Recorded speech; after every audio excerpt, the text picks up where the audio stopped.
අයිබන් සුබ දැසනක් වාසනාවන්ත දැසනක් ඔබට ප්‍රාර්ථනා කරනවා. ඔබේ සියලු යහපත් කටයුතු අදත් සාර්ථක කරගන්න ඔබට ශක්තිය ධෛර්යය ලැබෙන්න කියන ප්‍රාර්ථනාවත් එක්ක අපි සූදානම් 7 වෙනි පැය ආරම්භ කරන්න. මේ දිනවල ටිකක් වැඩිපුරම සහ ගැඹුරින්ම සාකච්ඡාවට බඳුන් වෙච්ච කාරණාවක් තමයි විදුලි බලය සම්බන්ධයෙන් වූ මාතෘකාව. විශේෂයෙන්ම අපේ රටේ විදුලි බල පද්ධතිය වෙනුවෙන් වන නව්‍යකරණයන් සහ රෝඩ් මැප් එක හරහා නැත්නම් දීර්ඝකාලීන සැලැස්ම හරහා යම් තැනක අර්බුදකාරී තත්ත්වයක් නිර්මාණය වෙනවා නම් නිර්මාණය වෙන්නේ ඒ සැලැස්ම නිසියාකාරව ක්‍රියාත්මක නොවීම කියන කාරණය සම්බන්ධයෙන් යම් තැනක බරපතල සාකච්ඡාවක් තියෙනවා. එහෙම ඒ සැලැස්ම ක්‍රියාත්මක නොවෙන්න හේතුව මණ්ඩලය ආශ්‍රිතවම තියෙන මාෆියාවක් කියලත් සියලු දෙනා දන්නා කාරණයක් සහ සියලු දෙනා සාකච්ඡාවට බඳුන් කරන කාරණයක්. එක් තැනකදී හිටපු විදුලි බල අමාත්‍යතුමන් දලා සලහ පෙරමුතුමා සඳහන් කරන මේ මාෆියාව තියෙන්නේ වෙන කොහෙවත් නෙවෙයි දියවන්නාවේ කියලා. ඒතරදී ඒ අර්ථ ගැන්වීම සිදු කරනවා දේශපාලන අධිකාරියට නිසියාකාර පිළියමක් ලබා දුන්නේ නැහැ, මැදිහත් වීමක් ලබා නොදුන්නයි කියලා. හැබැයි යම් තැනක විදුලි බල මණ්ඩලය හා සම්බන්ධව දැන් විශ්‍රාමගෙන ඉන්න උදවිය සමහර වෙලාවට සඳහන් කරනවා මාධ්‍ය වාර්තා කරලා තිබුණා නෑ එතනම විතරක් නෙවෙයි ඒ ගැටලුව තියෙන්නේ ඒ මාෆියාව තියෙන්නේ ඇතුළේ කියලා. කොහොම නමුත් පුනර්ජනනීය සහ අනෙක් පැත්තෙන් මේ වෙලාවේ වියදම අවම වියදමකින් විදුලිය උත්පාදනය කරන්න තියෙන ප්‍රභවයන් අතහැරලා තාමත් අපි ගල් අඟුරු මත ඩීසල් මත නැත්නම් තෙල් මත පදනම්ව විදුලිය උත්පාදනය කිරීමේ ක්‍රියාවලියක නිරත වෙන්නේ. සමහරවිට මේ ස්වභාවික සම්පතේ හරය වටිනාකම සහ ඒ නිවැරදිව කළමනාකරණය කර ගැනීම වෙනුවෙන් වන ක්‍රියාවලියේ අපි අසමත් වීම හින්දා. ඒ නිසා අපි අද කතා කරන්න සූදානම් මොකද්ද වෙලා තියෙන්නේ කියලා සුනිත් බලශක්ති අධිකාරිය අධ්‍යක්ෂ ජෙනරාල්තුමාන්ට සුලක්ෂණ ජයවර්ධන මැතිතුමන්ට බොහොම ගෞරවයෙන් අපි ආරාධනා කළා අද 7 වෙනි පැයට. ආයිබෝ සුබ දවසක් කියලා ඔබතුමා දෙනකට.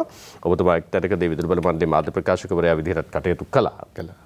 එනිසා අපිට මේක ටිකක් ගැඹුරින් කතා කරන්න පුළුවන් මේ දෙයන්ශය පිළිබඳවම විශේෂයෙන්ම සෞභාග්‍ය දැක්ම ප්‍රතිපත්ති ප්‍රකාශයේ ප්‍රකාරව 70% දක්වා පුනර්ජනනීය බලශක්තිය උත්පාදනය කිරීම වෙනුවෙන් වෙන ප්‍රතිපත්තියක් තියෙනවා සහ ඒ සඳහා යොමු වීමේ අවශ්‍යතාවයක් හඳුනාගෙන තියෙනවා. ඒ නිසා ඒ මත පදනම්වත් අපිට අද සාකච්ඡාව ඉදිරියට අරගෙන යන්න පුළුවන්. මම කැමති සුලක්ෂණ ජයවර්ධන මහත්මයා මේ ඔබතුමා සුනිත් බලශක්ති අධිකාරිය අධ්‍යක්ෂ ජෙනරාල්වරයා විදිහට මේ වෙලාවේ පැවරලා තියෙන අර වපසාරිය ඇතුළට එන්න කලින් ඔබතුමා මීට කලින් ඔබතුමා කටයුතු කරන්නේ විදුලි බල මණ්ඩලයේ ඇත්තටම අද වෙන තත්ත්වයට මොකද්ද මේ හේතුපාදක වෙලා තියෙන කියන තැනින් මම සාකච්ඡාව ආරම්භ කරන්න කැමතියි. එක් තැනකදී කියනවා 2012 අවුරුද්දෙන් මෙපිට 2010 අවුරුද්දෙන් මෙපිට අපිට තාම බැරි වෙලා තියෙනවා හරි ඉලක්කයකට විදුලි උත්පාදනය කිරීම වෙනුවෙන් වෙන සැලැස්මක් ක්‍රියාත්මක කරන ජනන සැලැස්මකට යන්න. 2014 මෙපිට කිසිදු බලාගාරයක් ඉදුනේ නැහැ. ඇයි ඒ කියන කාරණේ සම්බන්ධව ප්‍රශ්නයක් තියෙනවා. මොකක්ද ඇත්තටම උනේ? අද ඇත්තටම අපි කතා කරන්න බලාපොරොත්තු වෙන්නේ විශේෂයෙන්ම මේ රටේ දැනට මුහුණ පා තිබෙන තත්වයට සහ අනාගතයේදී මේ තත්වය වළක්වා ගැනීමට සහ දේශීය බලශක්තිය අපි කොහොමද ප්‍රවර්ධනය කරගන්නේ පරිසර හිතකාමී දේශීය බලශක්ති ප්‍රභවයන් ඒ වගේම මේ රටේ බලශක්ති සුරක්ෂිතභාවය තහවුරු කරගන්නේ කොහොමද කියන එක. මොකද අපි විශාල වශයෙන් ආනයනික පොසිල් ඉන්ධන මත අපේ විදුලි ජන්‍ය යැපෙනවා නම් එහෙම නැත්නම් විශ්වාසය තබනවා නම් එතෙන්දී අපිට ආර්ථිකමය වශයෙන් යම් යම් අර්බුද වලට අභියෝග වලට මුහුණ දෙන රටක් විදිහට අපි තවදුරටත් මේ අභියෝග තීව්‍ර වීමේ තත්ත්වයක් එහෙම නැත්නම් මේ අර්බුද උත්සන්න වීමේ තත්ත්වයක් සිදු වෙනවා. ඒ කාරණාවත් එක්ක තමයි අපි දේශීය බලශක්ති ප්‍රභවයන් පිළිබඳව කතා බහ කරන්නේ. දැන් මම තියෙන ප්‍රශ්නේ තමයි දැන් ඔබතුමා කියපු කාරණාවත් ඒක තමයි දේශීය බලශක්ති ප්‍රභවයන් වලට යන්න නැති වෙන්න හේතුවක් 2002 ඉඳන් මේ කතා කරන කතාවක් නේ අපි. ඔව් දසුන් මහත්මයා මම ප්‍රවේශයක් විදිහට තමයි මේ පැහැදිලි කිරීම කරගෙන ආවේ. මොකද ඇත්තටම දැන් ඔබතුමා එක තැනකදී කිව්වා 2010 12 වගේ කාලෙන් පස්සේ අපිට විදුලි ජන්‍ය සඳහා අවශ්‍ය කරන ජන්‍ය ධාරිතාවයන් පද්ධතියට එකතු කරගන්න හැකියාව ලැබුණේ නැහැ. ඔව් ඒක තමයි මම මේ නිවැරදි කිරීමක් කරන්න හදන්නේ. 2010 වෙනකොට තිබුණා ජනන සැලැස්ම. හැබැයි 2014 වෙනකොට ජනන සැලැස්මෙන් උත්පාදනය කිරීම වෙනුවෙන් බලාගාර ඉදිරි වෙන්නේ නැහැ. ඔව් එතෙන්දී මේ අපි මෙහෙම පැහැදිලි කරගමු. මොකද මේ අපේ ප්‍රේක්ෂකයෝ මේ කාරණාව පිළිබඳව අවබෝධයක් ලබා ගැනීමට නම් ඒ කාරණාව මුල සිට පැහැදිලි කරගත යුතුයි අඩුතරමින් සංක්ෂිප්ත ලෙසවත්. විශේෂයෙන්ම අපි දන්නවා අපේ බලශක්ති අවශ්‍යතාවය එහෙම නැත්නම් විදුලි අවශ්‍යතාවය සැලකුවොත් වාර්ෂිකව අපි පුරෝකතනයන් කරන ආකාරයට 105ක විතර වැඩිවීමක් විදුලි ඉල්ලුම ඉහළ යාමක් සිදු වෙනවා. එතෙන්දී දැන් අපිට පවතින ධාරිතාවයේ තුලින්ම මේ අවශ්‍යතාවය සම්පූර්ණ කරගන්න හැකියාවක් නැහැ. ඒ නිසා දීර්ඝකාලීන ජන සැලැස්ම ලංකා විදුලි බල මණ්ඩලය පිළියෙල කරනවා. ඒ පිළියෙල කරන්නේ එහෙම නැත්නම් සකස් කරන්නේ රජයේ ප්‍රතිපත්තිය අනුව. රාජ්‍ය ප්‍රතිපත්තිය අනුව ජන සම්මිශ්‍රණයේ කවරාකාර විය යුතුද කියන කාරණාව පාදක කරගෙන තමයි ලංකා විදුලි බල මණ්ඩලය දීර්ඝකාලීන ජන සැලැස්ම සකස් කරන්නේ. ඒක වසර 20ක කාලයක් සඳහා වළංගු වන ලෙස සකස් කරන්නේ. ඒ වගේම වසර දෙකකට වරක් නැවත සමාලෝචනයකට ලක් කරනවා. මොකද අපි දන්නවා මේ විදුලි බල ක්ෂේත්‍රය, බල ශක්ති ක්ෂේත්‍රය නිරන්තරව වෙනස් වීම වලට ඒකේ ගතිකත්වයක් තියෙනවා. ඉතින් නිරන්තරව වෙනස් වීම වලට අක් වෙනවා. ඒ කාරණාවත් එක්ක ඒ වෙනස් වීම වලට ගැළපෙන ආකාරයට අපි සූදානම් විය යුතුයි. ඒ නිසාම තමයි දීර්ඝකාලීන ජන සැලැස්ම වසර දෙකකට වරක් නැවත සමාලෝචනයට ලක් කරන්නේ. ඉතින් මේ කාරණාවත් එක්ක අවශ්‍ය කරන ජන ධාරිතාවයේ පද්ධතියට එකතු කරේ නැත්නම් යම් යම් අභියෝග වලට ලක් වෙනවා. විශේෂයෙන්ම අපි දන්නවා ඕනෑම වර්ෂයක පෙබරවාරි මාර්තු අප්‍රේල් වගේ කාල සීමාව තුළ අපිට වර්ෂාපතනයේ අවම ප්‍රමාණයක් තමයි අපේ ජල විදුලි නිෂ්පාදනය සඳහා උපයෝග කරගන්න ජලාශ වලට ලැබෙන්නේ. මේ තත්ත්වය තුළ අපේ ජල විදුලි ජන්නේ යම් ප්‍රමාණයකින් සීමා වීමක් සිදු වෙනවා. මේකට මූලික හේතුව අපේ මේ ජලාශ එහෙම නැත්නම් ජල විදුලි නිෂ්පාදනය සඳහා උපයෝග කරගන්නා ජලාශවල ජලය ජල විදුලි නිෂ්පාදනය සඳහා පමණක්ම නෙවෙයි. කෘෂිකාර්මික කටයුතු වෙන්න පුළුවන්. එහෙම නැත්නම් පානීය ජල අවශ්‍යතාවයන් සම්පූර්ණ කරන්න. ඒ වගේ කටයුතු සඳහා එහෙම නැත්නම් ඉහළ ප්‍රමුඛතාවයන් තියෙනවා. ඉතින් ඒකත් එක්ක තමයි නිසි කළමනාකරණයකින් ජල විදුලි නිෂ්පාදනය සිදු කරන්න ඕනේ. ඒ කාරණාවත් එක්ක ඔය කියන මං කිව්ව කාල සීමාව තුළ පෙබරවාරි සිට අප්‍රේල් අවසානයේ දක්වා වගේ වෙන කාල සීමාව තුළ ජල විදුලි නිෂ්පාදනය සීමා වෙනවා. එතකොට දැන් ජනන ධාරිතාවයේ අපිට අවශ්‍ය ආකාරයට පද්ධතිය නොතිබ්බොත් මේ ජල විදුලි නිෂ්පාදනයේ සීමා වීමත් සමග පද්ධතියේ ඇතිවන විදුලි ඉල්ලුම සපුරාලීම අභියෝගයකට ලක් වෙනවා. අපේ රටේ ජනන පද්ධතිය ඇතුලේ මේ විදුලි ජලයෙන් විදුලි උත්පාදනය කිරීමේ ධාරිතාව සීට කොච්චරද? අපි ප්‍රධාන ජල විදුලි බලාගාර එහෙම නැත්නම් මහා පරිමාණ ජල විදුලි බලාගාර මෙගාවට් 1390ක් විතර තියෙනවා. ඒ වගේම කුඩා පරිමාණ ජල විදුලි බලාගාර අපේ තියෙනවා මෙගාවට් 10ට වගේ අඩු ජල විදුලි බලාගාර. ඒ ජල විදුලි බලාගාර තියෙනවා මෙගාවට් 427ක් විතර. සමස්ත විදුලි ඉල්ලීමෙන් දැන් අපි පහුගිය වර්ෂයේ සැලකුවොත් පහුගිය කියන්නේ 2021 වර්ෂයේ පුනර්ජනනීය බල ශක්ති බලාගාරවල ඔක්කොම ජල විදුලි බලාගාර, කුඩා පරිමාණ ජල විදුලි බලාගාර, සුළං බලාගාර, සූර්ය බලාගාර මේ සියල්ලේම දායකත්වයේ 144ක් වගේ වුණා. හැබැයි ඕක වාර්ෂිකව වෙනස් වෙනවා. දැන් උදාහරණයක් විදිහට 2020 වර්ෂයේ සැලකුවොත් මේ පුනර්ජනනීය බල ශක්ති බලාගාරවල දායකත්වයේ 37ක් විතර වගේ.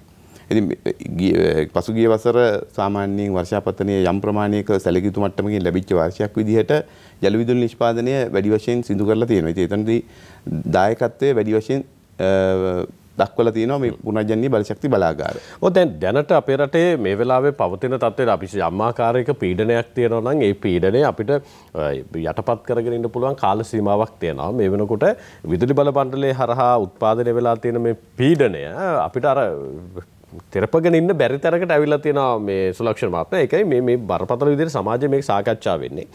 දැන් 144ක් තමයි උපරිමයේ ජල විදුලිය සහ ඔබතුමාව කියපු පුනර්ජනන උත්පාදනය. හැබැයි ඒතකොට 156ක් අපි තාප බලාගාර වල වෙලා තියෙනවා. තාප බලාගාර.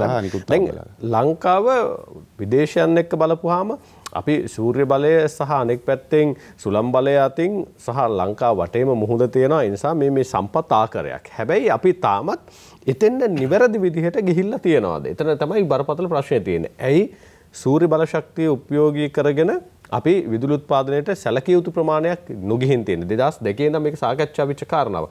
ඇයි ඇත්තටම සුලක්ෂණ මහත්තයා යන්නේ නැත්තේ? එක්තරකද කියනවා විදුලි බල මණ්ඩලය ඒකට අකමැතියි.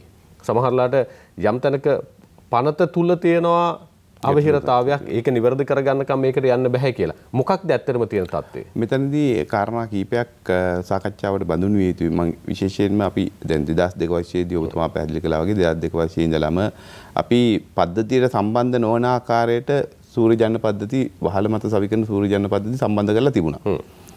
ඒක මොකද අපේ පද්ධතියේ බෙදා හැරීම් පද්ධතියේ රැහන් මාර්ග සමහර ප්‍රදේශ ආවරණය වෙන ආකාරයට තිබුණේ නෑ ඒ කාලේ වෙන විට.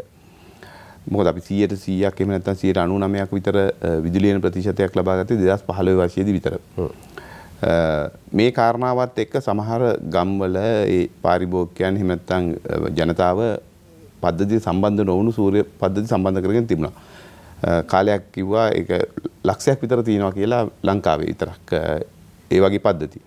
නමුත් අපේ මේ බලාගාර එහෙම නැත්නම් අපේ බෙදා හැරීම් පද්ධතිය දිගුවීමත් සමග ගම් ආවරණය වෙන ආකාර රාජ්‍ය ප්‍රතිපත්ති අනුව 100%ක් විදුලියන ප්‍රතිශතයක් ලබා ගැනීමේ ඒ කටයුත්තත් එක්ක ඒ සමහර පද්ධති සම්බන්ධ වුණා.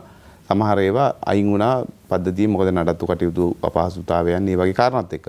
කෙසේ නමුත් 2009 වර්ෂයේ ඉඳලම අපි අවධානය යොමු කරා පුනර්ජන්‍ය බල ශක්ති කෙරෙහි. ඒ කියන්නේ සූර්ය බලය, සුළං බලය, ජල විදුලි නම් ඊටත් කලින් ඉඳලම 1996 විතර ඉඳලා තමයි අවධානය යොමු වෙලා තිබුණේ.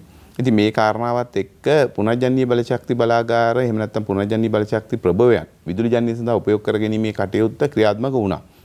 නමුත් ඒ වෙලාවේ තිබුණු පිරිවැය මොකද මේ අපි බල ශක්ති ක්ෂේත්‍රය සැලකුවොත් ඇතිවන පර්යේෂණ ඒවත් එක්ක සංවර්ධනය කිරීමේ කටයුතු දෙක පිරිවැය අඩුවීමේ තත්ත්වයක් තමයි තියෙන්නේ. යම් යම් කාල සීමාවල වල ඉල්ලුමත් එක්ක පිරිවැය වැඩිවීමක් සිදු වෙනවා. දැන් මේ තත්ත්වය තුළ මේ වර්තමානයේ නම් පිරිවැය යම් ප්‍රමාණයකින් ඉහළ යාමක් වාර්තා වෙනවා. ඒ කියන්නේ ජාත්‍යන්තර වෙළඳපොළ ඉල්ලුම් සැපයුම අනුව ඒ තත්ත්වය වෙනවා. නමුත් සමස්තයක් විදිහට පසුගිය කාලය පුරාවටම මේ පුනර්ජන්‍ය බල ශක්ති සඳහා වන පිරිවැය අඩුවීමක් වෙලා තියෙනවා. ඉතින් ඒ කාරණාවත් එක්ක වැඩි වශයෙන් පුනර්ජන්‍ය බල ශක්ති ප්‍රභවයන් පද්ධතියට ලබා ගැනීමට කටයුතු ක්‍රියාත්මක වුණා. නමුත් අර ඔබතුමා පැහැදිලි කරා වගේම එක් කාරණාවක් වුණා නෛතිකමය තත්ත්වය. මොකද කුඩා පරිමාණ පුනර්ජන්‍ය බල ශක්ති බලාගාර 2007 වර්ෂයේදී විතර අමාත්‍ය මණ්ඩලය අනුමත කරලා සම්මත මිල ගණන් ක්‍රමයක් යටතේ ක්‍රියාත්මක කරන්න කටයුතු කරලා තිබුණා. නමුත් 2009 ශ්‍රී ලංකා විදුලි බල පනත හඳුන්වා දීමත් සමග සම්ප්‍රේෂණ බලපත්‍රලාභියා විදිහට ලංකා විදුලි බල මණ්ඩලය අවම පිරිවැය තහවුරු වන ආකාරයට ප්‍රසම්පාදන ක්‍රියාවලිය තුළින් මේ කටයුත්ත ක්‍රියාත්මක කරන්න ඕන කියන කාරණාවකට එළඹුණා. නමුත් ඒ සඳහා පුනර්ජන්‍ය බල ශක්තිය සඳහා අවශ්‍ය කරන ලිහිල් කිරීමක් එහෙම නැත්නම් ඒ ප්‍රතිපාදන පුනර්ජන්‍ය බල ශක්ති බලාගාර වලට කෙලින්ම අදාළ නොවන ආකාරයට වන සංශෝධනය 2013 වර්ෂයේදී හඳුන්වා දුන්නා. නමුත් මේ සංශෝධනය හඳුන්වා දීමත් සමග සම්මත මිල ගණන් ක්‍රියාත්මක වීම සිදු වුණා ඊට පෙර පැවති බලාගාර වලට පමණක්. අපි ඉක්මනට වෙලා බලමු.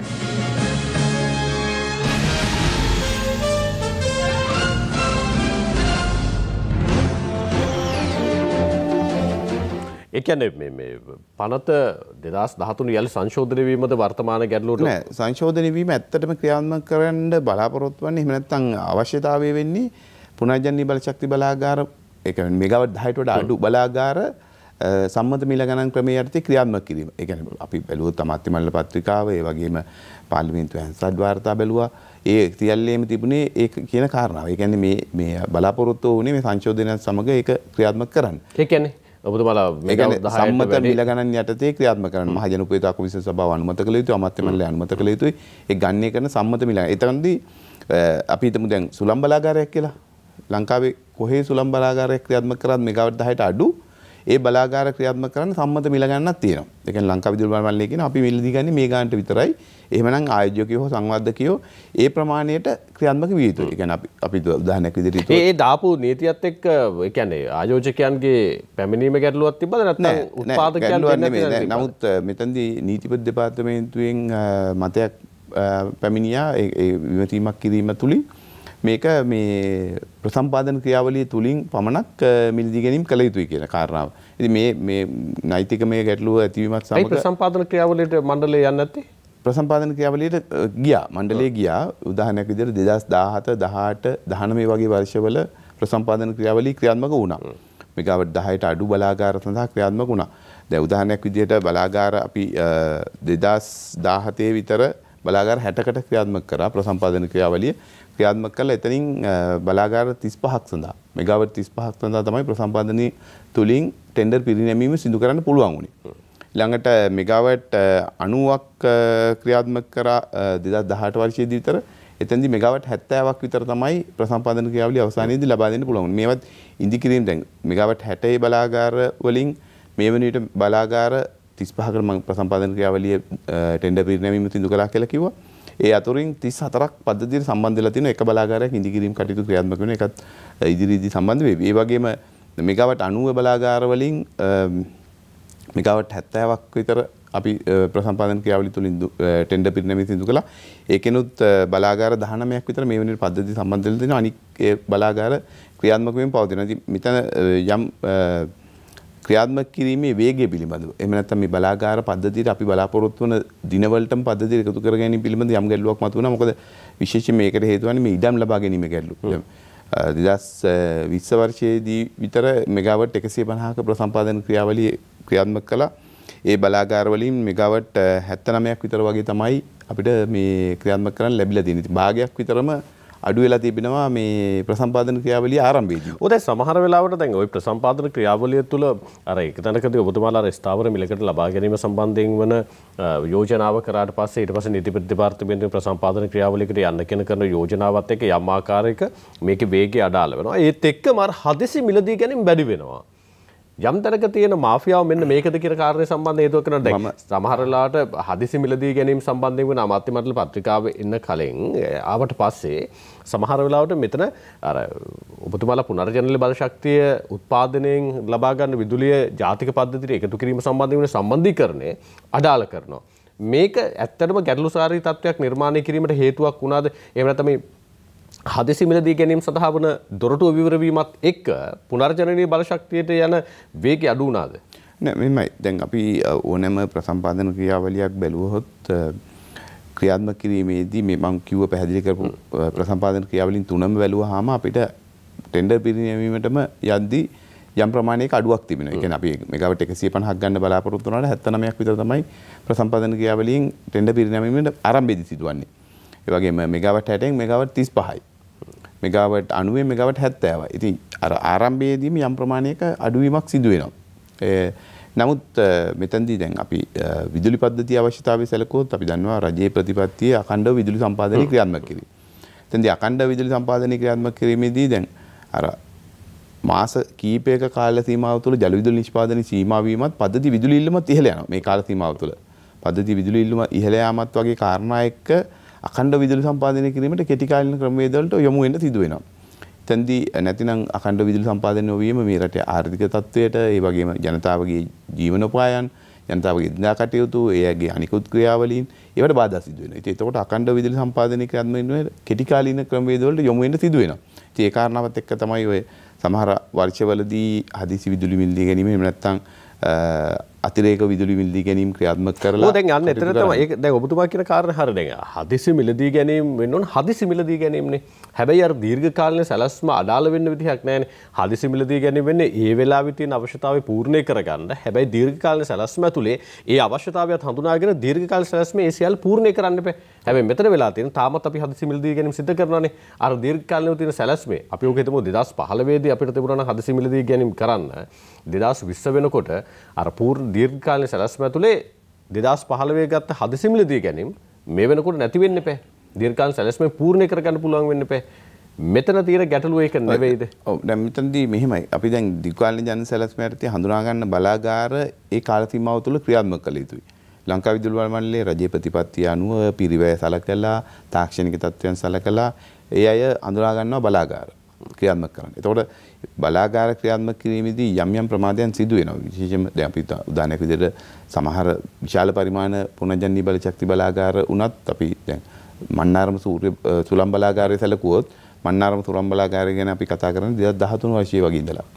අධ්‍යයනයන් කරලා ක්‍රියාත්මක කළා පද්ධතියට සම්බන්ධ වන්නේ 2021 වර්ෂයේ. පසුගිය වසරේ. ඉතින් අර අධ්‍යයනයන් තාක්ෂණික හැදෑරීම් ඒ වගේම ඒ කටයුතු සඳහා යම් කාලයක් ගත වෙනවා ඉඩම් ලබා ගැනීම. ඉතින් මේ බලාගාර ඒක අපි කියන්නේ අර ඒ ක්‍රමවේද තුල හඳුනා ගන්න ඕනේ අපිට අවශ්‍ය කරන කාල සීමාව තුල පද්ධතියේ මේ බලාගාර එක් කර ගැනීමට. එහෙම නැති වුණොත් අර අඛණ්ඩ විදුලි සම්පාදනයේ සම්බන්ධව යම් යම් අභියෝගවල ලක් වුණාම කෙටි කාලීන විසඳුම් වලට යොමු වෙන්න සිදු වෙනවා. ඉතින් ඒ නිසාම තමයි අපිට අවශ්‍යතාවය තියෙන්නේ මේ බලාගාර අපි හඳුනා ගන්න බලාගාර පුනර්ජනනීය බල ශක්ති බලාගාර වේවා අනිකුත් බලාගාර වේවා කාල සීමාව තුල පද්ධතිය සම්බන්ධ කරගන්න. සුලක්ෂණ ජයවර්ධන මහතා දැන් ඔබතුමාලා ප්‍රසම්පාදන ක්‍රියාවලියේදී ඔබතුමාලා ටෙන්ඩර් පත් කැඳවනවන මෙච්චර අවශ්‍යතාවය පූර්ණ කිරීම වෙනුවෙන් විදුලි බලය ලබා දෙන්න කියලා.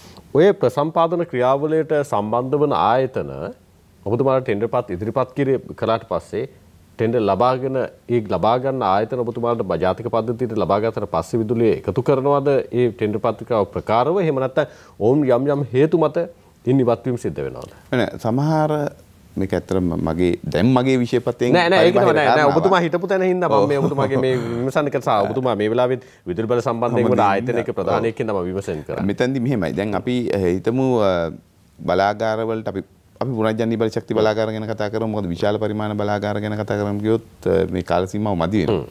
ඒ නිසා පුනර්ජනනීය බලශක්ති බලාගාර හිතුවොත් එහෙම අපි ප්‍රසම්පාදන ක්‍රියාවලිය තුල සංවර්ධකයේ හඳුනා ගන්නකොට තරංකාරී ක්‍රමවේදයට සාර්ථක තරංකරුවෙක් හඳුනාගත්තාම ඒ තරංකරුවාට ටෙන්ඩර් පිරිනැමීම සිදු කරනවා. ඊළඟට ඒ අයට කියනවා යම් කාල සීමාවක් තුල එයාගේ මේ performance security එහෙම නැත්නම් කාර්ය සාධන මේ අපකරය ලබා දෙන්න කියලා. ඉතින් සමහර අවස්ථාවල ඔය කාර්ය සාධන අපකරය ලබා දීමට ප්‍රමාදයන් වෙනවා. ඒක පහුවෙලා ලබා දුන්නාත් අපි ගිවිසුම් ගත වෙනවා. මොකද දැන් අපි තෝරගත්ත සංවර්ධනය කරුවානේ. ඒ වගේම ඊට පස්සේ මේ ව්‍යාපෘති සඳහා අවශ්‍ය කරන ඉඩම් ලබා ගැනීම. මේ ඉඩම් ලබා ගැනීම මොකද ප්‍රසම්පාදන ක්‍රියාවලිය තුළ අවශ්‍ය කරන ඒ ඉඩම ලබාගෙන මෙන්න කියන තහවුරුවක් නැහැ. එහෙම නැත්නම් එහෙම නියමයක් නැහැ. ඒ නියමේ නැතිකම තුළ යම් ඉඩම් පෙන්වනවා. මේ ඉඩමේ තමයි මම මේ ව්‍යාපෘති මේ භූමියේ තමයි මම මේ ව්‍යාපෘති ක්‍රියාත්මක කරන්න කියලා. නමුත් ක්‍රියාත්මක කිරීමේ තලයට පැමිණියාම එහෙම නැත්නම් ඒ අවස්ථාවට පැමිණියාම මේ කටයුත්ත ක්‍රියාත්මක කරගන්න බෑ. මොකද ඒ ඉඩම ලබා ගැනීමට ගැටලු මතුවෙනවා.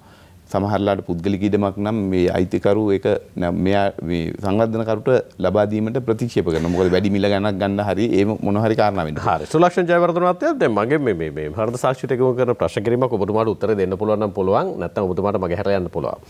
ඔන්න ඔතනම තමයි අපේ රටේ බරපතල ගැටලුවක් තියෙන්නේ. යම් ආකාරයක මේ පිළිබඳව කරපු අධ්‍යයනයක මට තිබුණු සාක්ෂිය තමයි ඔබතුමාලා ප්‍රසම්පාදන ක්‍රියාවලිය ඔබතුමාලා ටෙන්ඩර්පත් කැඳවනවා. එක් කණ්ඩායමක් ඉන්නවා ටෙන්ඩර්පත් දානවා රුපියල් 13ට ඒකකයක් දෙන්නම් කියලා. තව කණ්ඩායමක් දෙන්න පුළුවන් මිලට ටෙන්ඩර්පත් දානවා. හැබැයි ඔබතුමාලා ප්‍රසම්පාදන ක්‍රියාවලිය ඇතුලේ රුපියල් 13ට ටෙන්ඩර්පත් ඉදිරිපත් කරන උදවියට ටෙන්ඩර් ලබා දෙනවා. ඔන්න ඔය කියපු හේතු කාරණා මත ඔබතුමාලාට ජාතික පද්ධතියට අවශ්‍ය කරන විදුලිය ලබා දීම උම්මග හරිනවා. ඊට පස්සේ ඔබතුමාලා කරන්නේ විදුලි බල මණ්ඩලය එක්කලේ හදිසි මිලදී ගැනීම දිගටම සිද්ධ කළා. ඒක නෙවෙයිද මේ වෙමින් පවතින්නේ. ඒක නෙවෙයිද මේ මණ්ඩලයේ මෙච්චර ණයබරකට කරගහන්න හේතුව. ඔබතුමාට කැමති නම් උත්තර දෙන්න පුළුවන්. මම මෙහිමයි. මම දැන් ඔබතුමා පැහැදිලි කරා වගේ මමත් විදුලි බල ක්ෂේත්‍රයේ සැලකිය යුතු කාලයක් ගත කරලා තිබෙනවා. මගේ රාජකාරී ජීවිතයේ මුළුමනින්ම පහේ විදුලි බල ක්ෂේත්‍රයේ. ඉතින් ඒකම තමයි මේ ගැඹුරු පැහැදිලි කිරීම ඔබතුමාගේ අපේක්ෂාව. නමුත් දැන් මගේ මේ විශේෂයෙන් හැබැයි ඔබ විදුලි බල මණ්ඩලයට අදාළ පරිසරයක ඉන්නේ හින්දා බල ශක්තියට අදාළ පරිසරයක ඉන්න නිසා මම දැන් කාරණාව දැන් අපිට මේ ඉදිරිපත් වන ලන්සුකරුවන් සංවර්ධනකරුවන් ඒ අය මේ ව්‍යාපෘති ක්‍රියාත්මක කිරීමට අභිලාෂය කොහොමද කියන කාරණාව ප්‍රසම්පාදන ක්‍රියාවලිය තුළ අපිට මේ මිනුමක් හෝ ඇගීමක් කිරීමේ හැකියාවක් නැහැ. යම් ආකාරයක නිර්ණායක නැද්ද ඔබතුමා? නිර්ණායක තියෙනවා. මෙහෙමයි. ඒ අයගේ අභිලාෂය පිළිබඳව නිර්ණායක වලට වඩා අපි බලාපොරොත්තු වෙන්නේ දැන් අර මං කිව්වා වගේ කාර්ය සාධන අපකරය අපි ලබා ගන්නවා. ඒ වගේම ලන්සු වලට අපකරයක් අපි ලබා ගන්නවා. බලාපොරොත්තු වෙන්නේ මේ තත්වයේ තුළ මේ අයව ක්‍රියාත්මක කිරීමේ තලයටම එහෙම නැත්නම් ක්‍රියාත්මක කිරීමේ තත්වයටම ගෙන්වාගෙන යන්න. සමහර අවස්ථාවල චෝදනාවක් තියෙන්න පුළුවන් අඩු ලන්සු කරුවන්ට එහෙම නැත්නම් අඩු පිරිවැයක් ඉදිරිපත් කරපු අයට ප්‍රසම්පාදන ක්‍රියාවලිය තුළ ටෙන්ඩර් පිරිනැමීම සිදු කරනවා. ඒ අය ක්‍රියාත්මක කරන්නේ නැහැ කියලා. නමුත් මෙතනදී අපි දැන් ප්‍රසම්පාදන ක්‍රියාවලිය තුළ බලාපොරොත්තු වෙන්නේ තරංකාරී ක්‍රමවේදය තුළ එහෙම නැත්නම් වඩා පාරදර්ශී ආකාරයට ක්‍රියාත්මක වෙලා අවම පිරිවැයකින් මේ ව්‍යාපෘති ක්‍රියාත්මක කිරීම. යම් අවස්ථාවල අඩුම පිරිවැය ඉදිරිපත් කරන ලන්සුකරුවන් මේක ව්‍යාපෘති ක්‍රියාත්මක කරනවද නැද්ද කියන කාරණාව ගැටලුවක් වෙනවා. ඔබතුමාත් පැහැදිලි කරා වගේම ගැටලුවක් වෙන්න පුළුවන්. නමුත් අර ප්‍රසම්පාදන ක්‍රියාවලියේ ස්වභාවය තුළ අපිට හැකියාවක් නැහැ අඩුම ලන්සුකරු ඔක්කොම එහෙම නැත්නම් සියලුම මේ ටෙන්ඩර් කොන්දේසි ප්‍රසම්පාදන කොන්දේසි සපුරාලනවා නම් ඒ අයව ප්‍රතික්ෂේප කරන්න. මොකද අපිට අපි අඩු ලන්සුව ඉදිරිපත් කරන සංවර්ධනකරු ඒ කටයුත්ත කරන්නේ එයාගේම මුල්‍යමය ආකෘතියක් ඇතුලේ. ඔව් දැන් සුලක්ෂණ ජයවර්ධන දැන් ඔබතුමා දීර්ඝ කාලෙ මට විරාමයකට යන්නත් තියෙනවා. ඔබතුමා දීර්ඝ කාලෙ මණ්ඩලෙ හිටපු නිසා ප්‍රසම්පාදන ක්‍රියාවලට ඔබතුමාලා සම්බන්ධ වෙච්ච හින්දා ඔබතුමාලගේ යම් අධ්‍යයනයක් තියෙනවද? ප්‍රසම්පාදන ක්‍රියාවලිය ඇතුළේ ටෙන්ඩර්පත් ඉදිරිපත් කරලා මෙන්න මෙච්චර ප්‍රමාණයක් අපිට ගිවිසුම් ගත වෙලා විදුලිය ලබා නොදුන්නයි කියන කාරණේ සම්බන්ධව ඔබතුමාට තියෙනවද කොතනක හරි දත්තයක්? ඔව් දැන් ගිවිසුම් ගත වෙනවා කියන කාරණාව යම් ප්‍රමාණයක් ක්‍රියාවලිය තුළ ගමන් කිරීමෙන් පස්සේ තමයි ගිවිසුම් ගත වීම සිදුවන්නේ. මොකද ටෙන්ඩර් පිරිනැමීමෙන් පස්සේ දවසේ අපිට ගිවිසුම් ගත වෙන්න හැකියාවක් නැහැ. මොකද ඒ අය තව කාරණා කීපයක් ඉෂ්ට කරන්න ඕනේ. හරි. ඒ කාල සීමාව තුළ සම්බන්ධව තියෙනවද? දැනට දැන් මේ ප්‍රසම්පාදන ක්‍රියාවලිය අපි හිතුවොත් මෙගාවට් 60 ප්‍රසම්පාදන ක්‍රියාවලිය තුළ 35 දෙනාගෙන් 34 දෙනෙක් පද්ධතියට සම්බන්ධ වෙලා විදුලි ජනනය ක්‍රියාත්මක කරනවා. එක්කෙනෙක් පමණයි විදුලි ජනනය ක්‍රියාත්මක කරනවන්නේ. ඊළඟට දැන් 90 මෙගාවට් 90ක ප්‍රසම්පාදන ක්‍රියාවලිය තුලින් අපි මෙගාවට් 79කට විතර 70කට විතර ප්‍රසම්පාදන ක්‍රියාවලිය තුල අපි ටෙන්ඩර් පිරිනැමීම සිදු කරලා තියෙනවා. ඒකෙන් මෙගාවට් 19ක් විතර තමයි පද්ධතියට සම්බන්ධ වෙලා තියෙන්නේ. සමහර බලාගාර තවමත් පද්ධතියට සම්බන්ධ වෙලා නැහැ. ඉතින් මේ සැලකිය යුතු කාලයක් ගත වෙලා තියෙනවා මේ කටයුත්තට. ඒ වගේම මෙගාවට් 150 බලාගාර තවම ඉදිකිරීම් ක්‍රියාත්මක වෙන තත්ත්වයේ පමණයි තිබෙන්නේ. ඉතින් ඊළඟට අපි ඊට අමතරව පසුගිය වර්ෂයේදී ක්‍රියාත්මක කරා මෙගාවට් 84කට. ඒ කියන්නේ ඒක පොඩි බලාගාර කිලෝවොට් 100 විතර බලාගාර. ඒ බලාගාරවලුත් 155යි අපිට ටෙන්ඩර් පිරිනැමීමට හැකියාව ලැබුණේ. ඒ කියන්නේ 840ක් ටෙන්ඩර් කරලා 155. ඉතින් මේ වගේ කාරණාත් එක්ක යම් ප්‍රමාණයක බාධාවක් තිබෙනවා මේ ප්‍රසම්පාදන ක්‍රියාවලිය තුලින්ම මේ කටයුත්ත ක්‍රියාත්මක කිරීම. ඒ නිසාම දැන් අපි ප්‍රතිපත්තියක් විදිහට විශ්වාස කරනවා සහ ක්‍රියාත්මක වෙනවා සම්මත මිල ගණන් ක්‍රමයේ යටතේ ක්‍රියාත්මක කරනවා. මොකද අපි සම්මත මිල ගණන් අපි ක්‍රියාත්මක කරන්න බලාපොරොත්තු වෙන්නේ ගණනයන් කරන්නේ විවිධ උපාශ්‍රයන් එකතු වෙලා. ඒ කියන්නේ විදුලි බල අමාත්‍යාංශය, සූර්ය සුළං බල සංවර්ධන රාජ්‍ය අමාත්‍යාංශය, ඊළඟට තුනිත බල ශක්ති අධිකාරිය, ලංකා විදුලි බල මණ්ඩලය, මුදල් අමාත්‍යාංශය, මහ බැංකුව මේ වගේ නිලධාරීන්ගෙන් සමන්විත කමිටුවක් මගින් තමයි මේ ගණනයන් ක්‍රියාත්මක කරන්නේ. ගණනයන් ක්‍රියාත්මක කරන්නේ අපි බලනවා සියලුම පිරිවැයන් මේ ව්‍යාපෘතියක් ක්‍රියාත්මක කිරීමේදී දරන්න වෙන පිරිවැය සාධාරණ ලාභයකුත් එක්ක එහෙම නැත්නම් එයාට අවශ්‍ය කරන යොදන ප්‍රාග්ධනයට සැලකිය යුතු මට්ටමකින් ප්‍රතිලාභයක් ලැබෙන ආකාරයට ගණනයන් කරනවා. ඒ තුළ ලංකාවේ ඕනෑම ප්‍රදේශයක මේ බලාගාර ක්‍රියාත්මක කිරීමේ හැකියාව තිබෙනවා.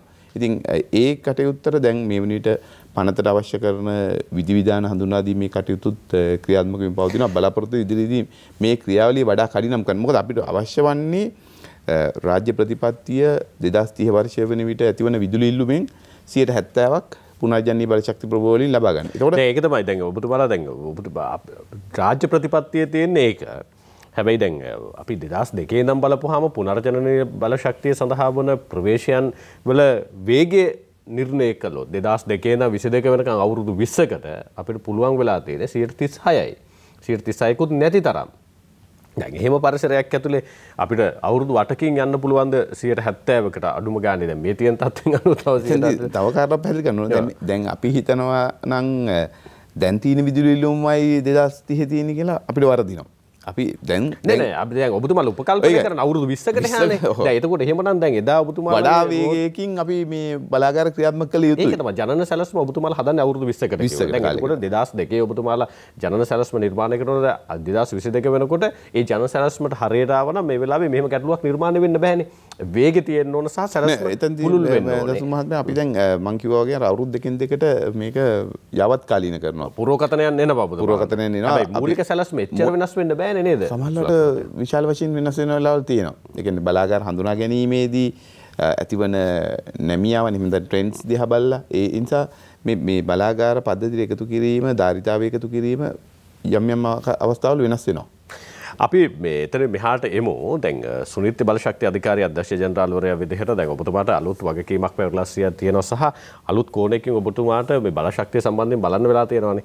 දැන් මේ ඒ බලශක්තිය පිළිබඳ බලන යන කාරණාව ඇතුලේ ඔබතුමාට පැවරලා තියෙන සුළං බලය සහ මූලිකවම සූර්ය බලය සහ අනෙක් පැත්තෙන් තාප බලාගාර වලින් මෙපිට අපි පුනර්ජනනීය වායුන් අපේක්ෂාවෙන් උත්පාදනය කරන සූදානම් වෙන විදුලි බලයන් තියෙනවා. එතකොට මේ පුනර්ජනනීය විෂයපතය ඇතුළට වැටෙන මේ සියලු ශේෂ්ත්‍රයන් සම්බන්ධයෙන් සාකච්ඡා කරනකොට දුමින්ද දිසානායක ගරු රාජ්‍ය ඇමතිතුමා එක වෙලාවක සඳහන් කළා මීට අවුරුද්දකට කලින් මගේ වැඩසටහනකට ඇවිල්ලා ඔබතුමාලා මෙගාවොට් 10 ඊට පස්සේ මෙගාවොට් 50 100 සූර්ය බලශක්ති පැනල නිර්මාණය කරලා විදුලි උත්පාදනය කිරීම වෙනුවෙන් ව්‍යාපෘතියක් ක්‍රියාත්මක කරගෙන මීට අවුරුද්දකට කලින් දැන් මොකද්ද වෙලා තියෙන්නේ? අපි ඒ ගැන කතා කරමු.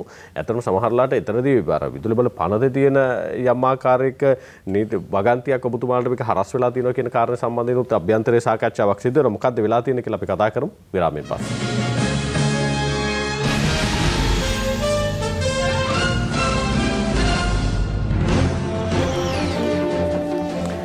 අපි එලෙත් හත්වෙනි පැයත් සමගින් සුනිත්‍ය බලශක්ති අධිකාරිය අධ්‍යක්ෂ ජෙනරාල් සුලක්ෂණ ජයවර්ධන මැතිතුමන් එක්ක අපි හත්වෙනි පැය සාකච්ඡා කරන්නේ. එතුමා විදුලි බල මණ්ඩලයේ හිටපු මාධ්‍ය ප්‍රකාශකතුමන් හින්දා අපි මුල් කාල සීමාව තුළ මේ අර්බුදයේ ස්වභාවය හඳුනාගත්ත සහ අනෙක් පැත්තෙන් මේ ජනන සැලැස්ම ඇතුලේ මොකද්ද මේකට වෙලා තියෙන තත්ත්වය, ඇයි ප්‍රමාද වෙන්න හේතුව සහ එක් පැත්තකින් එල්ලවන චෝදනාවන් සහ අනෙක් පැත්තෙන් ජන සැලැස්ම ක්‍රියාත්මක කිරීමේදී සමහරලාට මගහැරීම් සහ අතපසු කිරීම පිළිබඳව අපි සාකච්ඡා කළා. ඉතින් මේ පිටට අපි යමු.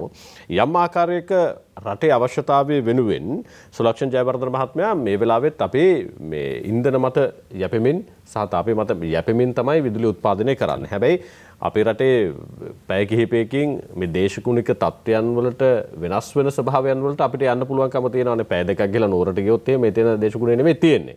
ඒ යාපනයට ගියොත් නෙවෙයි. හැබැයි මේ ලංකාවටම සූර්ය බලය ලැබෙනවා. ලෝකයේ අනෙක් රටවල් බලශක්ති උත්පාදනය කිරීමෙන් සූර්ය බලය යොදා ගන්න ප්‍රමාණයෙන් අනුම ගන්න අපි යොදාගෙන තියෙන ඉතාමත්ම සුළු ප්‍රමාණය.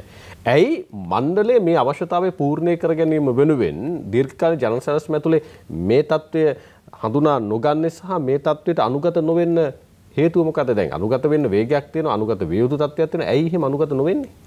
මෙතනදී දීර්ඝකාලීන ජන සැලැස්ම ගැන කතා කරොත් එහෙම මම කිව්වා වගේම වසර 20කට සකස් කරන්නේ රාජ්‍ය ප්‍රතිපත්තිය අනුව වසර දෙකකට වරක් යාවත්කාලීන කරනවා මහජන උපයෝග කොමිසම සභාවේ අනුමැතිය ලබා ගත යුතුයි. මේ කාරණා එක තමයි බද්ධ වෙලා තිබෙන්නේ දීර්ඝකාලීන ජන සැලැස්ම.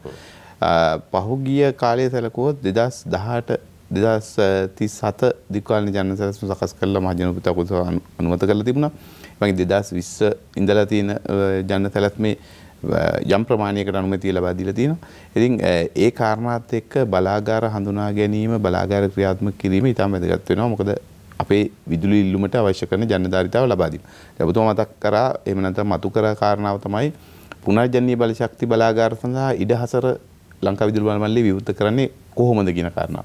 මෙතෙන්දී අපි පැහැදිලි කරගත යුතුයි රාජ්‍ය ප්‍රතිපත්තිය දැන් 2018 වර්ෂයේ විතර වෙනකන් එහෙම නැත්නම් 2019 වර්ෂයේ වගේ වෙනකන් තිබිච්ච ප්‍රතිපත්තිය තුල තිබිච්ච පුනර්ජනනීය බලශක්ති දායකත්වයේ නෙමෙයි අද වෙන විට රාජ්‍ය ප්‍රතිපත්තිය. මොකද 2019 ජාතික බලශක්ති ප්‍රතිපත්තිය ප්‍රකාශයට පත් කරන විට තිබුණු ඉලක්කය 50%ක ධාරිතාවයක් 2030 වර්ෂය වෙනි ලබා ගන්න. දැන් ඉන් ඔබට ගිහිල්ලා අතිගරු ජනාධිපතිතුමාගේ ප්‍රතිපත්ති ප්‍රකාශය අනුව දැන්ට තීරණය කරලා තියෙන්නේ 70%ක් අවම වශයෙන් යා යුතුයි. 70%ට වැඩියෙන් ඕන යන්න පුළුවන්. 70%ක්වත් විදුලි ඉල්ලුමෙන් පුනර්ජනනීය බලශක්ති බලාගාර වලින් ලබා ගත යුතුයි. ලංකා විදුලි බල මණ්ඩලයේ දීර්ඝකාලීන ජන සැලැස්ම ඊළඟ දීර්ඝකාලීන ජන සැලැස්ම 2022 සිට ඉදිරියට දිවෙන ජන සැලැස්ම මේ වෙනිට සකස් කරමින් පවතිනවා. ඒ යටතේ අපි සමගත් සාකච්ඡා කීපයක් පැවැත්වුවා. 70%ක දායකත්වය ලබා ගැනීමේ ආකාරය හඳුනා ගැනීමේ කටයුතු ක්‍රියාත්මක වෙනවා. විශේෂයෙන්ම අපිට පුනර්ජනනීය බලශක්ති බලාගාර ක්‍රියාත්මක කිරීමට අවශ්‍ය කරන ප්‍රදේශ ඒ විභවයක් තියෙන ප්‍රදේශ විය යුතුයි. මේ දැන් පුනර්ජනනීය බලශක්ති බලාගාර කියන කාරණාවේදී කුඩා පරිමාණ බලාගාර තියෙනවා. මධ්‍ය පරිමාණ බලාගාර තියෙනවා. විශාල පරිමාණ බලාගාර තියෙනවා. මේ බලාගාර ක්‍රියාත්මක කිරීමේ ක්‍රමෝපායන් එකිනෙකට වෙනස් වෙනවා. උදාහරණයක් විදිහට දැන් අපි පුද්ගලික අංශ ආයෝජනයට තමයි මේ ක්‍රියාත්මක කරන්නේ. වහලපත සවිකරන සූර්ය ජන පද්ධති පාරිභෝගිකයන්ගේ ආයෝජනය. ඒ සඳහා රාජ්‍ය යම් යම් සහන ණය මුදල් ලබා දීමේ කටයුතු පහුගිය කාලය තුල ක්‍රියාත්මක කරා. ඉදිරියේදීත් ආසියානු සංවර්ධන බැංකුව ආධාරයට ක්‍රියාත්මක කිරීම කටයුතු කරනවා. ඉතින් ඒ වගේ කාරණාත් එක්ක එක එක ධාරිතාවයන් ක්‍රියාත්මක කිරීමේ ක්‍රමවේද වෙනස්. මූලික ඔබතුමාලා අවධානය යොමු කරලා තියෙන සූර්ය බලය සම්බන්ධයෙන් වන උත්පාදනයන් වලටද නැත්නම් සුළං බලය ප්‍රධාන කරගත්ත උත්පාදනයන් වලටද මොකද්ද මේ වෙලාවේ තියෙන පුනර්ජනනීය බලශක්ති දායකත්වයේ සැලකුවොත් අපි දන්නවා අපේ ජල විදුලි බලාගාර මේ වෙනිට අපි උපරිම මට්ටමට සංවර්ධනය කරලා තියෙන පවතින තාක්ෂණයත් එක්ක. තාක්ෂණ ඉදිරියේදී දියුණු වීම තුළ තවත් හැකියාව තිබේවි අපිට විභවයන් තියෙන තැන්වල ක්‍රියාත්මක කරන්න. උදාහරණයක් විදිහට දැනට ක්‍රියාත්මක වන බ්‍රෝඩ්ලන්ඩ් ජල විදුලි බලාගාරයේ මෙගාවට් 35ක ධාරිතාවේ මේ වර්ෂයේ මුල් කාර්තුව තුළ පද්ධතිය සම්බන්ධ වීමට නියමිතයි. ඒ වගේම මෙගාවට් 120ක උමාවේ ජල විදුලි බලාගාරය ජූලි මාසයේ වගේ වෙන විට පද්ධතියට සම්බන්ධ වීම නියමිතයි. ඊට අමතරව තවත් එක් බලාගාරයක් ක්‍රියාත්මක වෙනවා මෙගාවට් 31ක වගේ ධාරිතාවයක් තියෙන මොරගොල්ල ජල විදුලි බලාගාරය.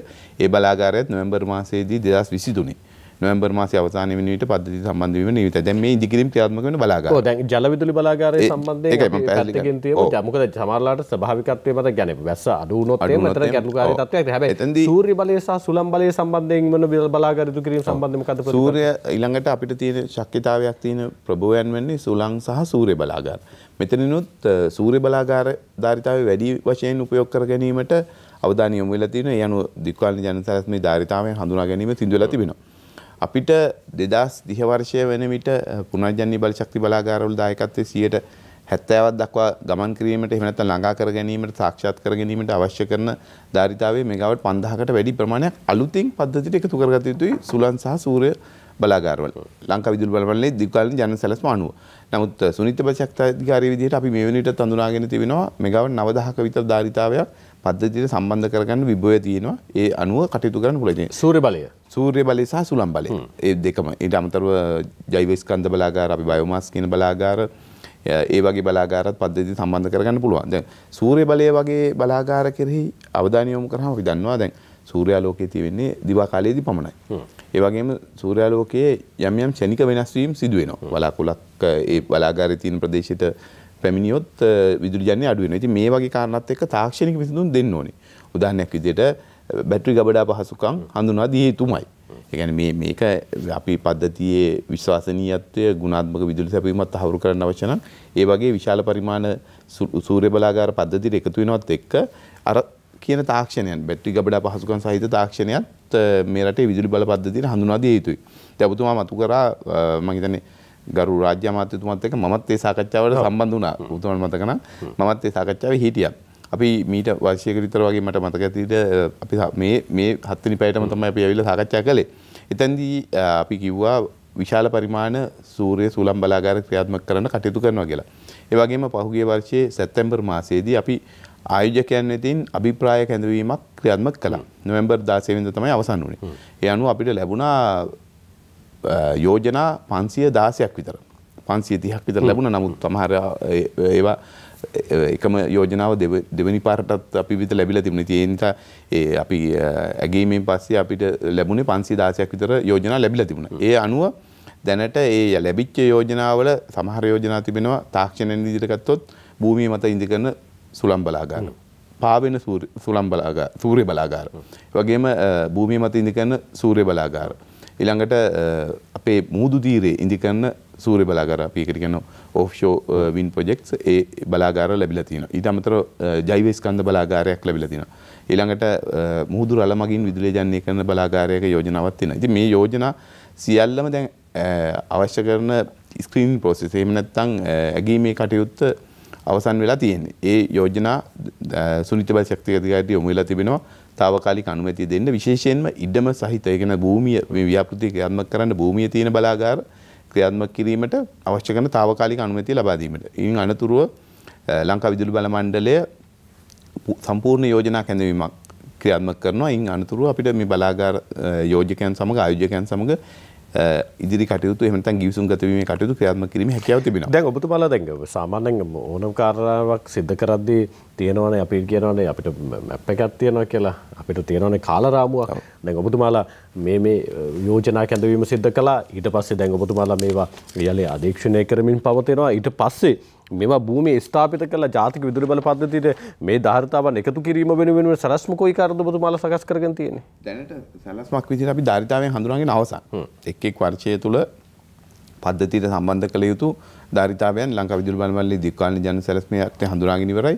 ඒ වගේම අපිත් විභවයන් සහිත බලාගාර මොනවද කියන කාරණා එහෙම නැත්නම් පොටෙන්ෂල් එක අයිඩෙන්ටිෆයි කරලා අවසන්. මේ වෙනිට ඒ තත්ත්වය තුල එක් වර්ෂය තුල බලාගාර මොන ධාරිතාවයක් පද්ධතියට එකතු විය යුතුයිද කියන කාරණාව හඳුනාගෙන තියෙනවා. ඉතින් මේ දැන් අපිට ලැබිලා තියෙන විශාල පරිමාණ බලාගාර මම කියවනේ මෙගාවට් 50 හෝ 100 ඒ 50ට වැඩි බලාගාර තුලින් මේ කියන ධාරිතාවයන් පද්ධතියට එකතු කර ගැනීම පෙළගැස්ම සිදු වෙනවා. එතෙන්දී අපි මුලින්ම ක්‍රියාත්මක කරන්න තෝරාගෙන තිබෙනවා මෙගා බලාගාර 106ක්.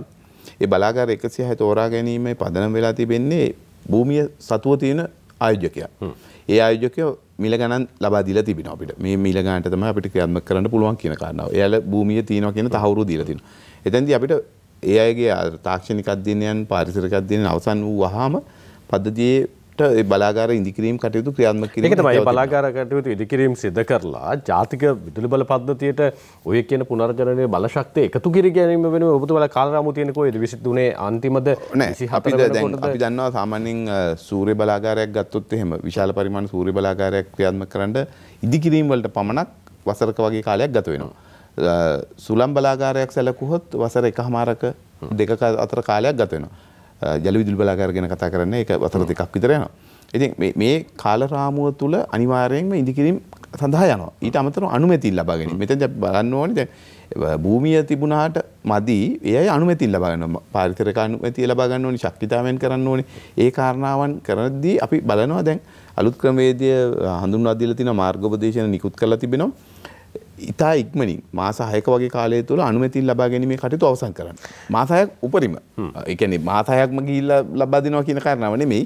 ඊට අඩු කාල සීමාව තුළ ආයෝජකයාගේත් හැකියාව මත මොකද සමහර අධ්‍යයනයන් තියෙන උදාහරණයක් විදිහට දැන් මන්නාරම් ප්‍රදේශයේ අපි ක්‍රියාත්මක කරන සුළං බලාගාරය මේකවට 275ක තාක්ෂණික ධාරිතාවයක් තියෙනවා කියලා හඳුනාගෙන තිබෙනවා. නමුත් ඒ මන්නාරම් දූපත ප්‍රදේශයේ ක්‍රියාත්මක කරන බලාගාරයේ ක්‍රියාත්මක කරන්න අපිට පක්ෂීය අධ්‍යයනයක් කරන්න සිදු වෙලා තිබෙනවා වසරක වගේ කාලයක්. අපිට විරාමයකට අවසර දෙන්න විරාමයෙන් පස්සේ අපි සුලක්ෂණ මහත්තයා කතා කරමු.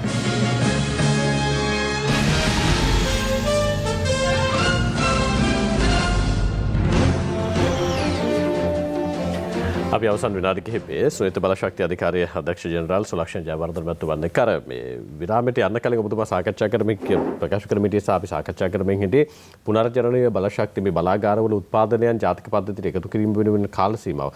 දැන් සැලැස්ම ඔබතුමාලා හදලා තියෙනවා. ඒ ප්‍රභවයන්ගෙන් ලබාගෙන ධාර්තාවන් ඔබතුමාලා තීරණය කරලා තියෙනවා. යම් ආකාරයක මම බලාගාරයක් හැදුවොත් බලාගාරයෙන් උත්පාදනය කරන විදුලිය ජාතික පද්ධතියට එකතු කරන්න ඔය සැලැස්ම කොච්චර කාලයක් ඇයිද? 2023 වෙනකොට පුළුවන්ද? 2024 වෙනකොට පුළුවන්ද? ඔව් දැන් අපි හිතමු අද දිනේදී ඉදිකිරීම ක්‍රියාත්මක කරනවා කියලා මම පැහැදිලි කරා වගේම විශාල පරිමාණ සූර්ය බලාගාරයන් නම් වසරක වගේ කාලයක් යනවා ඉදිකිරීම කටයුතු අවසන් කරන්න. දැනට ඔබතුමාලා ඉදිකිරීම කරන්න දීලා තියෙනවද?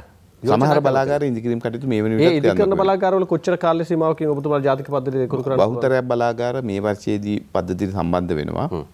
සමහර බලාගාර 2023 වර්ෂයේ දැන්ට ඉදිකිරීම ක්‍රියාත්මක වන බලාගාර සම්බන්ධ වෙන පද්ධතිය. දැන් ඔබතුමාලා දීලා තියෙන සැලැස්ම අනුව මේ බලාගාර ඉදි කරාට පස්සේ ජාතික පද්ධතියට කොච්චර ධාරිතාවක් එකතු වෙනවද? පද්ධතිය ගත්තොත් අපිට මෙගාවට් දැනට දීලා තියෙන ධාරිතාවත් එක්ක මෙගාවට් 100ක විතර බලාගාර මේ වර්ෂයේදී සම්බන්ධ වීම නියමිතයි. මේ මම කතා කරන්නේ භූමිය මත ඉදි කරන බලාගාර පමණයි. ඊට අමතරව වහල මත සවිකරන සූර්ය බලාගාර වගේ බලාගාරත් පද්ධතිය සම්බන්ධ වීම නියමිතයි. යම් ආකාරයක චෝදනාවක් තියෙනවා විදුලි බල මණ්ඩලයට දැන් වහල මත ඉදිකරන පද්ධතියෙන් සහ දැන් ඔබතුමාලා ඔය ලබා දෙන පුනර්ජනනීය පද්ධතියෙන් ජාතික පද්ධතියට එකතු කර ගැනීම වෙන දීර්ඝ කාල සීමාවක් ගන්නවා කියලා. සමහරවල් ලෙකු ආයතන සති දෙකෙන් තුනෙන් කරනවා. නමුත් ලංකා විදුලි බල මණ්ඩලයට සති 4 5 සමහරලාට මාස 7 8 අවුරුද්දක් ඇදෙන වෙලාවල් තියෙනවා. ඇයි? පසුගිය කාලය තුළ එහෙම චෝදනාවක් තිබුණා. ඒක අපි පිළිගත යුතුයි. එහෙම කාරණාව විශේෂයෙන්ම තුනිත බලශක්ති අධිකාරිය විදිහට අපි ගන්නේ කිරීමක් ක්‍රියාත්මක කළා. මොකද මේ අයදුම් පත්‍ර යොමු කිරීම සහ ක්‍රියාත්මක කිරීම සියල්ලම සිදුවන්නේ ලංකා විදුලි බල මණ්ඩලය හෝ ලෙකෝ ආයතන ලංකා විදුලි පුද්ගලික සමාගම හරහා. නමුත් තුනිත බලශක්ති අධිකාරිය විදිහට අපේ මැදිහත් වීමක් තිබිය යුතුයි මේ පුනර්ජනනීය බලශක්ති බලාගාර නිසා. ඒ නිසා අපි පසුගිය කාලය තුළ හැදෑරීමක් කරා. ඒ වගේ ඉදි කරලා අවසන් වෙලා පද්ධතිය සම්බන්ධ කරගත්තේ නැති බලාගාර කොපමණ ප්‍රමාණයක් තියෙනවද?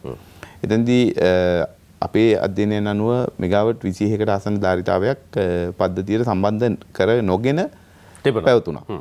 ඒ නිසාම මේ කාරණාව පිළිබඳව අපි දීර්ඝව සාකච්ඡා කරා ලංකා විදුලි බල මණ්ඩලය සමග සහ ලංකා විදුලි පුද්ගලික සමාගම සමග. ඒ අනුව ලංකා විදුලි බල මණ්ඩලය ලංකා විදුලි පුද්ගලික සමාගම ඒ සම්බන්ධතාවයන් ඉක්මනින් ලබා දෙනවා. ලංකා විදුලි බල මණ්ඩලය එකඟ වුණා සති දෙකක් තුල මේ තියලුම ජන්න පද්ධති සම්බන්ධ කරගන්න සූර්ය බලාගාර සූර්ය ජන්න පද්ධති සම්බන්ධ කර ගැනීම මේ වෙනවිට ඒ කටයුතු ක්‍රියාත්මක වෙනවා. විශේෂයෙන්ම එතනදී අර පරීක්ෂණ දෙකක් ලංකා විදුලි බල මණ්ඩලය ක්‍රියාත්මක කරනවා. මේ පද්ධතියක ආරක්ෂණ තත්ත්වය සහ හාමනික්ස් ටෙස්ට් කියලා එකක් තියෙනවා. ඒ අනුව තමයි ක්‍රියාත්මක කිරීම කරන්න ඕනේ. හරි. අපි අවසන් විනාඩිකේ පින්නේ විදුලි පනතේ යම් ආකාරයක සංශෝධනයක් විය යුතුයිද ඔබතුමාලා මේ කරන ජන සැලැස්ම ඇතුළත තියෙන උත්පාදනයන් ජාතික පද්ධතියට එකතු කරන්න විදුලි බල මණ්ඩලයට ඒක හරස් වෙලා තියෙනවද? මට කෙටි උත්තරයක්. ඔව් මෙතෙන්දී පද්ධතියට මේ පුනර්ජනනීය බලශක්ති බලාගාර සම්බන්ධ කර ගැනීම සඳහා යම් නෛතික ගැටලුවක් තිබුණා. ඒ තත්වය තුළ පනතට අවශ්‍ය කරන ශ්‍රී ලංකා විදුලි බල පනතට අවශ්‍ය කරන සංශෝධන හඳුනා දීම සඳහා මේ වෙනවිට ක්‍රියාමාර්ග අරගෙන තිබෙනවා. ඒ වගේම නීති කෙටුම්පත් සම්පාදක අංශයෙන් කෙටුම්පත් සකස් කරලා තිබෙනවා. අමාත්‍ය මණ්ඩලය අනුමත කරලා තිබෙනවා. මේ වන විට නීතිපති දෙපාර්තමේන්තුව වෙත නිෂ්කාශන සඳහා යොමු කරලා තිබෙනවා.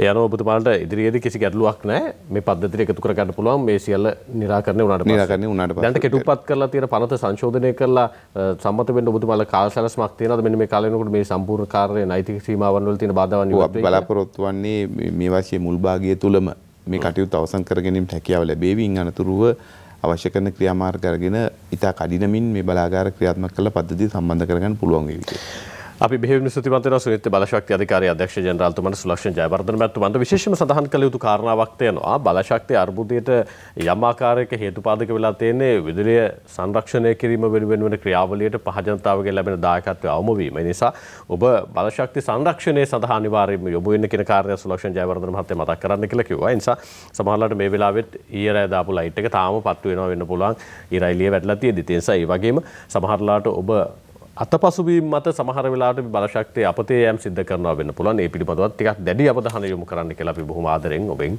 ඉල්ලනවා. බෙහෙවින් ස්තුතියි සුලක්ෂණ ජයවර්ධන මහත්තයා. අයිබෝන් ඔබතුමන්ට අපි තව දවසක මුණ ගැහෙමු. එක් තැනක පොදු මහ ජනතාව විදිහට අපිත් ප්‍රශ්න කළ යුතුයි සහ අපිත් මැදිහත් විය යුතුයි මේ බලශක්තිය අර්බුදයෙන් රටක් විදිහට ඉස්සරහට එන්න නැත්නම් ඒ බර කරට ගන්න වෙන්නේ පොදු මහ ජනතාව වෙච්ච ඔබටයි මටයි. සමුගන්න අවසරයි යලි මුණ ගැහිම බ්‍රහස්පතින්ද උදේ 7ට 7 වෙනි පැයේ. අයිබෝන්.